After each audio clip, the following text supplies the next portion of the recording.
మీరన్ని videos కోసం అబద్ధాలే చెప్తున్నారు.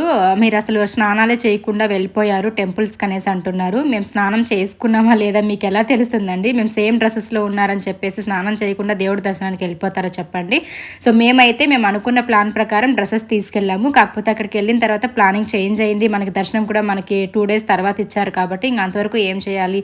సో, ఎక్స్‌ట్రాగా తీసుకున్న డ్రెసెస్ కూడా మాకు సరిపోలేదనమాట. ఇంకా పిల్లలకి, మా వారికైతే అవే డ్రెసెస్‌లో స్నానం చేసుకొని అవే వేసేసుకున్నారు. నేనైతే ఇంకా ఒక డ్రెస్ టైట్‌గా ఉందని చెప్పేసి కొంచెం ఎక్స్ట్రాగా ఒకటి తీసుకెళ్ళున్నాను. ఇంకా అది నేను వేసేసుకుందామని చెప్పి ఇలా అయితే ప్లాన్ చేసుకున్నాము. అంతకు మించి ఇంకేం లేదు.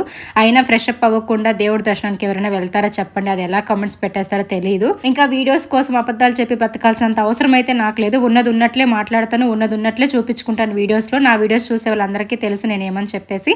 అండ్ ఇంకా నెక్స్ట్ డ్రెస్ టాపిక్‌లోకి వచ్చేస్తే ఈ డ్రెస్ అయితే 3 పీస్ కుర్తా సెట్ అనమాట. ఇది నేను ఇంతకు ముందు కూడా లాంగ్ వీడియోలో చూపించున్నాను. ఇది ఫ్లిప్‌కార్ట్‌లో తీసుకున్న చాలా చాలా చాలా బాగుంది. ఇందులో కలర్స్ కూడా చాలా అవైలబుల్‌గా ఉన్నాయి. స్మాల్ సైజ్ నుండి డబుల్ ఎక్స్ఎల్ సైజ్ వరకు ఉన్నాయి. మీకు కూడా కావాలంటే ట్యాగ్ చేస్తాను, చూసేసేయండి.